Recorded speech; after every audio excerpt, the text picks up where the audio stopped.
What's going on, everybody? Mortem here, this time bringing you a look at Banquet For Fools, an upcoming CRPG that just recently released into early access back on September 30th. Now, it initially flew under my own radar, before, of course, a few viewers asked me to take a look at it, and thanks to a comment on my upcoming CRPG video recently, I was able to piece together where this game is from. Specifically, Banquet For Fools is being developed by Hannah and Joseph Games, an indie studio of two people, as you might imagine, but this isn't their first game. In fact, they've made a few, one of which I've covered on the channel previously, a few years back, called Mechajammer. But at that time, they were under the name Whale Knot Studios, which is why it took me a little bit to put the pieces together here. But what's more, Banquet For Fools is in the same universe as one of their previous works, Serpent and the Staglands, a CRPG from 2015 with a bit of a cult following. So if you're familiar with any of those games, you might feel a little bit more at home here. But as this game is early access, let's first talk about what this game is and is not right now. And as early access should have told you, what it is not is finished. But with that exact thing in mind, it's my understanding that the game is pretty much feature complete, meaning that all of the systems are in place, and what they're working on now throughout the early access period is content, which means opening up more of the world map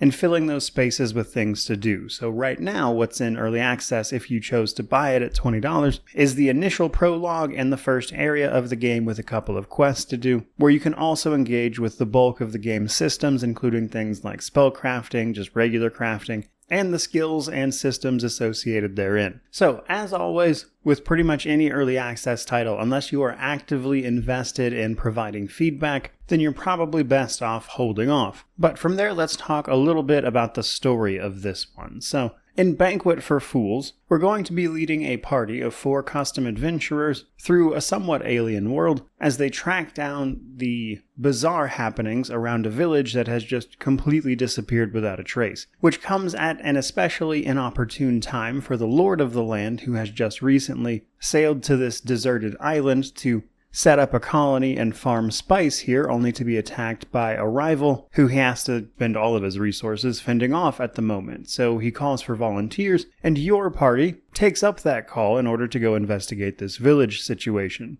And unraveling the mystery around that and this island, of course, comprises the bulk of what there is story-wise, though that really is pretty much all there is to say at the moment. As I just mentioned, it is a party of 4 custom companions, so after the prologue, you will in fact be creating your entire party. Now, there are a handful of archetypes to choose from if you just kind of want to get the gist of a few general characters rather than, say, completely customize one. But character creation thus far is choosing between the various different races of fantasy creature here, which are a little outside the normal, I would say, but each with their own strengths and weaknesses. For instance, the Yeti can wield a 2-handed weapon in just one hand while also using a big shield because they are giant powerful brutes who, because of that benefit, also have the downside of not being very agile. But once you're done sorting that out, you then move on to tagging your attributes and your skills. So you're going to tag a few of these, and the orange dots will convey a very large bonus, and then the last option for both attributes and skills gets a lesser bonus, but still better than the base amount. And this is going to determine, of course, what your character is good at right out of the gate. But of course, it doesn't end there. Once you actually get into the game and you start completing objectives and taking down monsters, you'll be earning experience and leveling up. Now, when you level up, you get a bonus to the skills and things that you used to actually gain that level.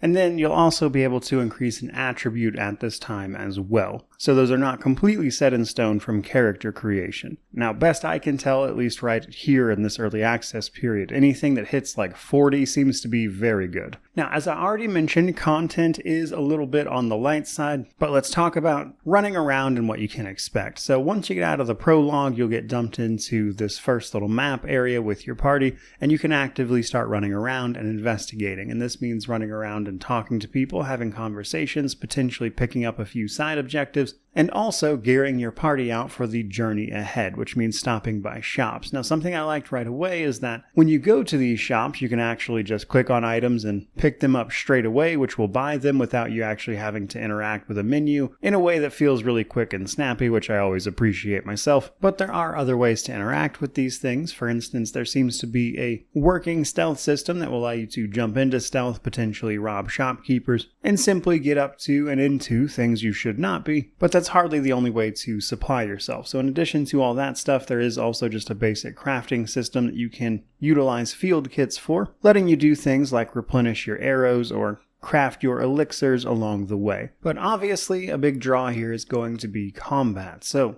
this game is using a real-time with pause system with a few unique quirks. So basically, when you go to attack something, you'll hit pause, which brings up this bubble around your selected character. You can choose any of your party, and the size of this bubble is dictated, of course, by the range of whatever it is they're holding. So a bow, for instance, will have a larger bubble than, say, a melee weapon. And then from here, you simply choose which enemy you're going to attack within that space, and then that will play out. And then the bar in the middle of the screen will start to fill up, and once that's full, you can do this again, and that's sort of your recovery time. And while that is the absolute bare bones basics, there's a few other things to know. For starters, in between those attacks, you can hold E to take a defensive stance and potentially block incoming damage, and with my main melee character in particular, who had a shield and heavy armor, this was very, very effective. I rarely took damage at all. You obviously have other party members to watch out for, but what's really interesting here is all the different ways you can approach combat after those basics, which are things like spellcasting, of course, songs, intercessions, and bindings. Spells probably being the most varied simply because you can, of course, craft them, but if your character has skill in these, you'll have a spell book that you can open up and then cast spells from, which will probably be the role of at least one party member. But then we have things like songs, so characters that have some skill with musical instruments can set up the songs they know to sort of auto-proc at specific moments, such as the start of battle, when an enemy dies, or any other little trigger that you might think of in these types of games, allowing for that traditional bardic support role as well. But then still, we have things like bindings. So bindings are especially interesting to me because they're basically an attempt by you to force a creature of a certain type onto your side to help you out instead. And through this, you can sort of act with an approach that seeks to utilize creatures and numbers to your advantage. And then there's even more obscure systems still, like the intercessions system, which will see you petitioning the gods who have statues that you can find on the island that, if you complete some tasks for them, might just bestow upon you the reward of a custom holy artifact of some sort. And that's just what's here now. So, speaking for myself at the very least, as this game moves through early access, I'll be definitely keeping an eye on whether or not the content can keep up with the ambitious systems and so far interesting world that they're beginning to craft here. But all in all, I enjoyed just about everything I see in this one. The art style's great, the systems are fun to mess around with, and it's really just about seeing whether or not all of that can coalesce around an appropriately interesting story and interesting content and things to get up to. So hopefully everything goes smoothly on that front throughout the journey through early access for this one. But in the meantime, do feel free to subscribe and stick around, as I will be covering this at the very least when it fully releases. But in the meantime, do let me know down below how you feel about this one already, which of course means to like, comment, subscribe, all that YouTube jazz. But regardless of any of that, truly, just thank you so much for watching. I really do appreciate it. May you wander in wisdom and have an amazing day.